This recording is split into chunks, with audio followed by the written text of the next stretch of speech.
Hi, and welcome to TMC Connect. We'll get started in just a minute. Thanks so much for being here.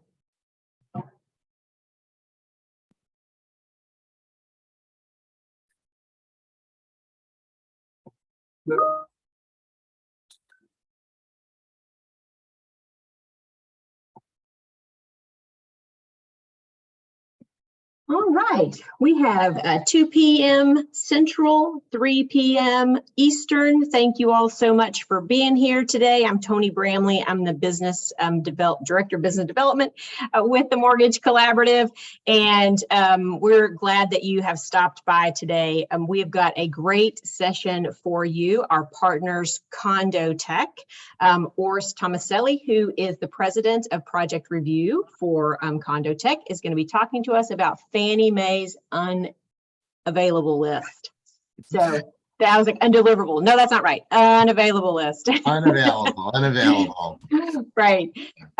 Before we get started, I wanted to say that you have all entered in on mute, but we do want this conversation to be interactive. So please drop your comments or your questions in the chat, and Orest will take those at the end of his presentation, and we will get started. So excellent. Orest, thank you so much for your time today. Appreciate it.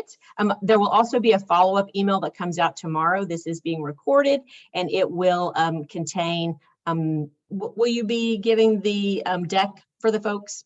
Okay. We will. Yes, absolutely. Great. So we'll include the deck as well as a link to the recording. And without further ado, Orest, I'll hand it over to you. Thank you so much. I really appreciate the opportunity to provide, some guidance here today with Fannie Mae's unavailable list.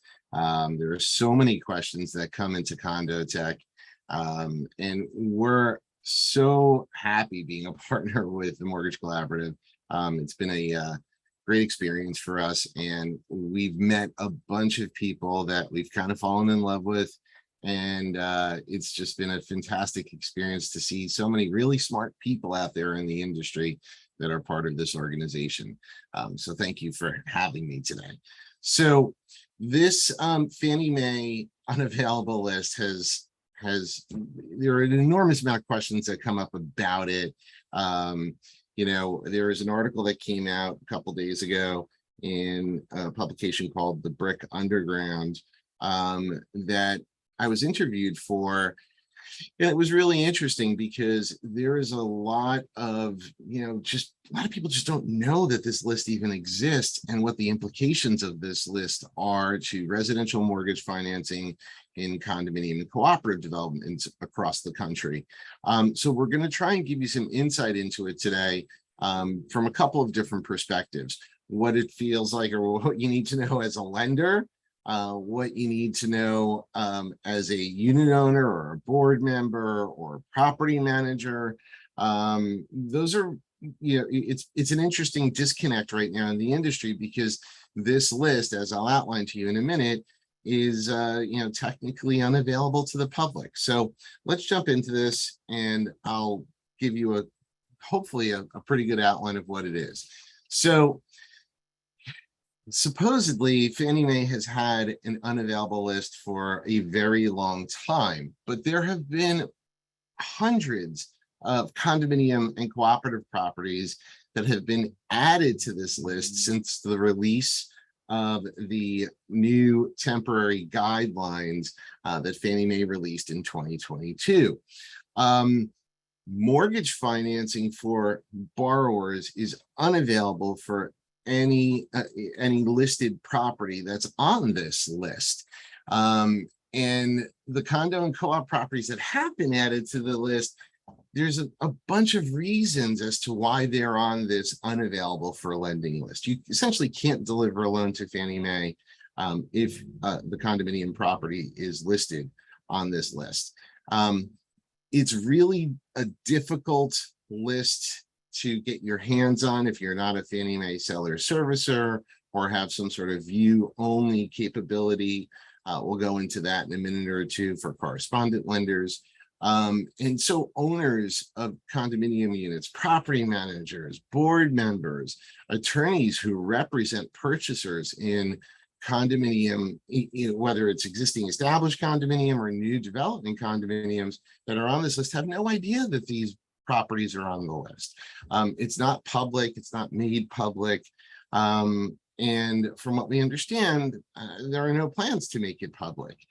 Removal from this list, if you're listed as a condominium property and your condominium property or cooperative property is on this list, the removal to get yourself off of this list, even though Fannie Mae's guidelines state that, it's an easier process. Our experience has been that it's a difficult process, and I'll explore the reasons why it's so difficult in a minute or two. But the best way to get off this list is through submitting an application to for a PERS approval, project eligibility review service through Fannie Mae, and get a global approval or a building-wide approval for the specific property. So this is really starting to cause a wrinkle in the industry, and there are so many properties being added to this list, and we anticipate many, many more properties being added to this list. I've heard numbers, upwards of 10,000 properties are going to be added to this list this year across the country. And that doesn't seem so far out of, it doesn't seem an impossible number. I think that there is probably a likelihood that hundreds or thousands more properties are going to be added to this list. And I'll delve into why that is and why I think that is. So first of all, let's go through access, right?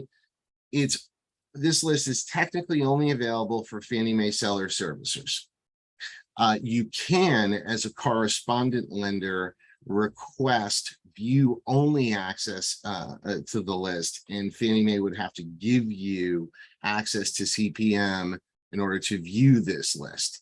There used to be also a public list of any Fannie Mae PERS project approvals that was available. I want to say probably 6 months ago or 9 months ago is when they kind of shut down your ability to view that PERS approved list, which essentially allowed you to see whether anybody had submitted an application for Fannie Mae PERS approval on a condominium development, whether or not that property was approved, and whether or not it was denied. And sometimes I think it even gave you the reasons why it was denied.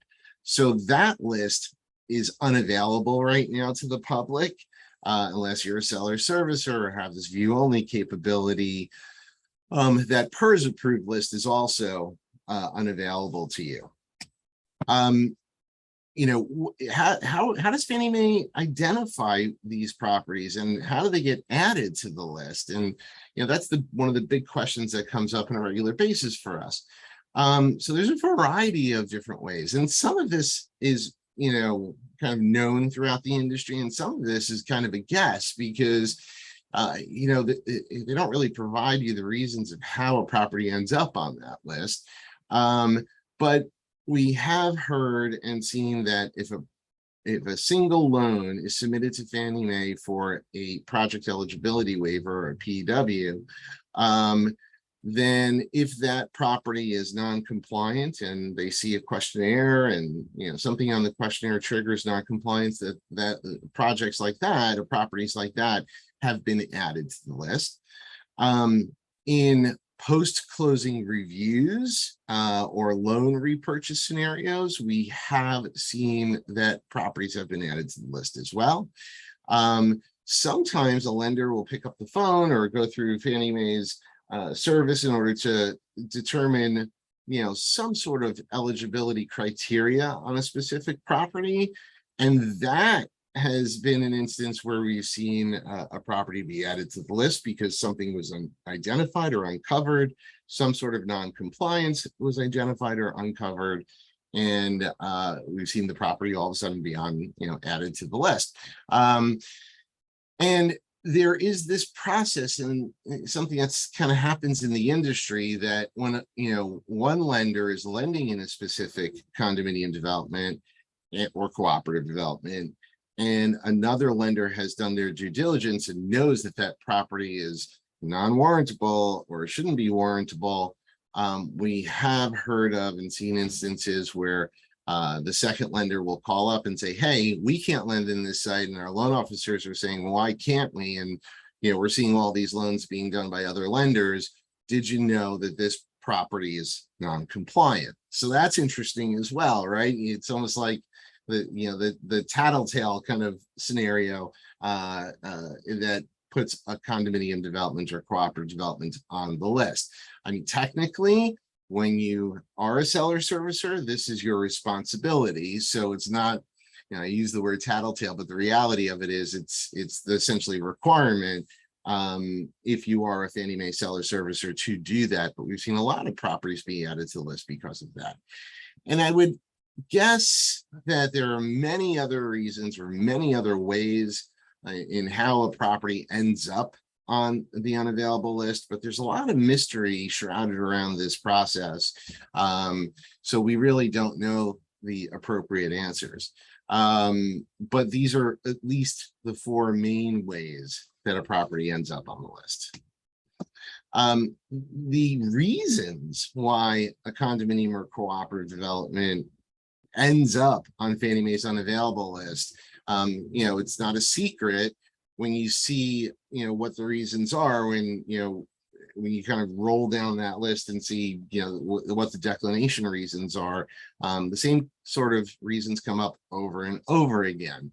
And I would, when I looked at the list, I saw that, the same kind of things, again, over and over again, the same reasons for declination or being put on the list, were really evident. So those are, if a single entity owns more than 20% of the units within the condominium or cooperative property, that's a reason for addition to the list.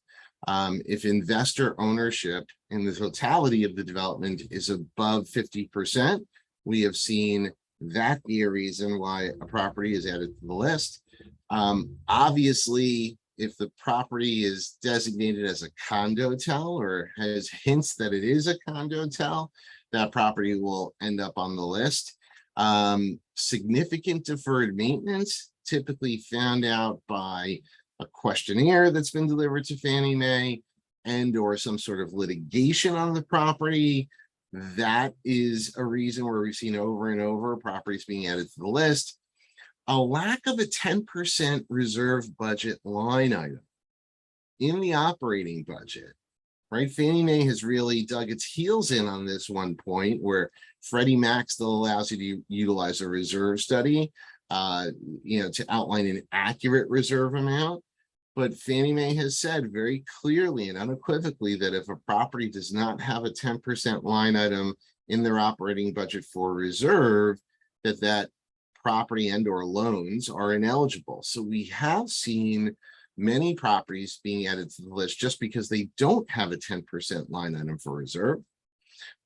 If their capital reserves are inadequate, so let's say they do have a 10% line item for reserve, but they have $100 left in the reserve account after, at the end of the year, their amassed reserves in an account is what we're talking about here. If they're inadequate, that we've seen Fannie Mae add those types of properties to the list. If there's any type of litigation, really, even if it's, we've seen some properties be added to the list with what we would consider, minimal litigation or acceptable litigation, but we've seen a couple where those properties have been added to the list, and those are typically things that within a full review process that you would, essentially get Fannie Mae to look at and ostensibly allow a closing in that development. But even minor litigation, we've seen some instances of, relatively minor litigation, putting a project or property onto this list. And also tied into that is, of course, any structural integrity issue or structural integrity litigation that's on the property. It has thrown these condominium developments and cooperative developments onto the list. I want to be clear here. I don't think that Fannie Mae's guidelines are terrible, meaning that I think that it's probably a good reset for the condominium world to comply with these new guidelines. It's going to take a while to comply with these new guidelines for many properties. And you have to have these guidelines in place, and you have to kind of walk around with a big stick if you're an agency, I would think, in order to make sure that people actually comply. But some of these reasons, you could essentially technically submit these projects or properties back to Fannie Mae with the appropriate documentation to have them removed with the appropriate backup or information that you would need. So that's the most reason, the most common reasons for addition to the list. But I will say that there are lots of other reasons that we've seen projects added to the list, and there are 1,400 plus properties on this list right now. These are the top reasons, but we've seen other infractions leading to condominium developments being added to this unavailable list. Removing a property, as I've outlined earlier, is, we think the easiest way to do it is through the PERS project approval process. The agency does say that you could essentially, a Fannie Mae seller servicer could call them up and, outline that, the issue has been corrected and they will remove a property from the list. We haven't seen that happen yet personally, and I haven't heard about it. Doesn't mean that it hasn't happened. We have seen and have shepherded a couple of condominium associations through the process of removing them from the unavailable list. And in fact, we offer that as a service at CondoTek, where we will take a non-compliant property and look at it and put it back together and make sure that it is compliant. And that includes the legal reviews and ensuring that their insurance is compliant and items like that. But what you have to realize is, and this is kind of interesting here, if they get rejected because there's more than 20% of the units are owned by a single entity, and let's say that single investor sells off a couple of their units and the building drops to 19% as a single entity ownership, which would technically mean that the property is viable for removal from the list. The problem that we've seen coming up is that Fannie Mae also, if you're submitting through the PERS process or even trying to remove a property from the list, it's not only that issue then, right? Then you have to look at the rest of the development and make sure that the rest of the development is compliant. So if you're on there because of litigation and you don't have the appropriate language in your bylaws or operating documents regarding notification provisions, Fannie Mae can still keep the property on that unavailable list because technically you're not entirely compliant, which is really important to know, right? Sometimes it's not just that one issue. So the pro tip there is, you really want to make sure if you're going back to the agency to try to remove a property, you want to make sure that the rest of the property is compliant as well, which takes some work, by the way. The big thing that we're seeing in the industry is that, there's a little bit of rage coming from property management organizations and board members and homeowners, in properties that have been added to the list, because Fannie Mae doesn't inform those homeowners or board members or property managers that a property has been added to the list. And obviously this can cause major issues for a development, and I'll delve into those in a second, but it's a big issue in the industry.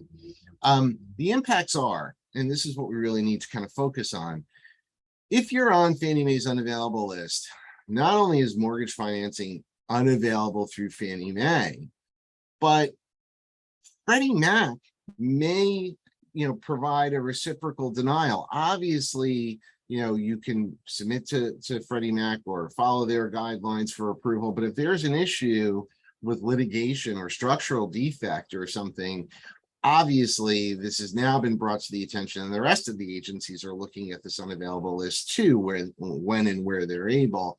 So a listing from Fannie Mae could really have a domino effect for a condominium development, where that would mean that in some instances that Freddie Mac mortgage financing isn't available, that portfolio or non-warrantable secondary market portfolio financing is also non-available or not available. We've seen that happen in some cities across the country where, we're kind of sailing along on a new dev property, and the property was then added to Fannie Mae's unavailable list, and non-warrantable lenders and portfolio mortgage financing was being offered in those new dev properties. And all of a sudden it dried up, and those underwriters started looking at, the issues that came up with Fannie Mae, even though they weren't part of their initial underwrite or initial review. So this could spell disaster for a lot of condominium developments. And values are one of the biggest things that could drop, substantially for developments that get added here. What we've also seen is another thing that's come up recently is that, if an association needs to borrow money, whether that's through a CERA loan or for a cooperative development to obtain an underlying mortgage, whether it's to take some capital out and or just to refinance an underlying mortgage for a cooperative, we've seen properties that were added to the list have major issues in getting that type of commercial financing for their properties. So this is a big deal. What we've seen is that to correct some of the issues, and one of the impacts could be major increases in unit owner maintenance as well, whether that's through complying with the 10% reserve line item, or for a myriad of other reasons why maintenance could go up, and whether it's to solve a litigation problem or fix a deferred maintenance issue. This is what we're seeing as being a major issue here in the industry. Just a reminder for everybody on this call, and I did want to leave a little bit of time at the end here to provide you with, trying to answer any questions you may have.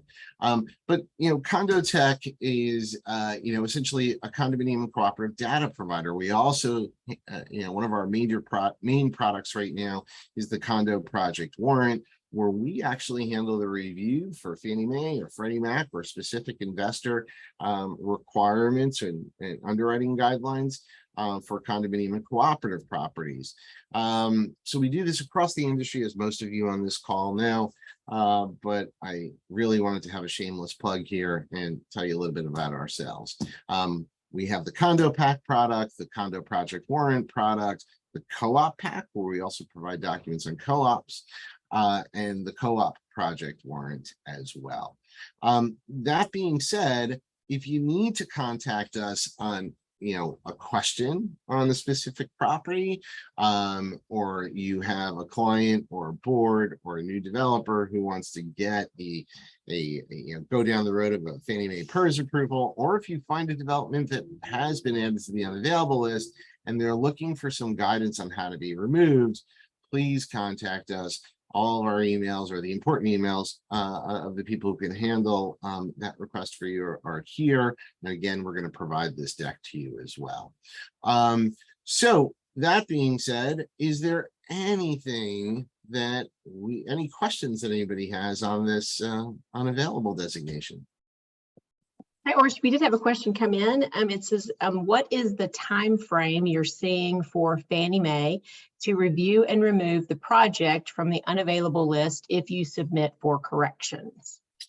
So we've seen very few that were submitted directly to Fannie Mae by a seller servicer, or we've been informed of very few that have resulted in a property being removed from the list. We have seen and have been part of submissions to Fannie Mae for PERS project approvals, where it's a global approval on the site. And in those instances, it's been anywhere from 45 to 60 days on average in order to submit and get Fannie Mae to review that project and get an approval.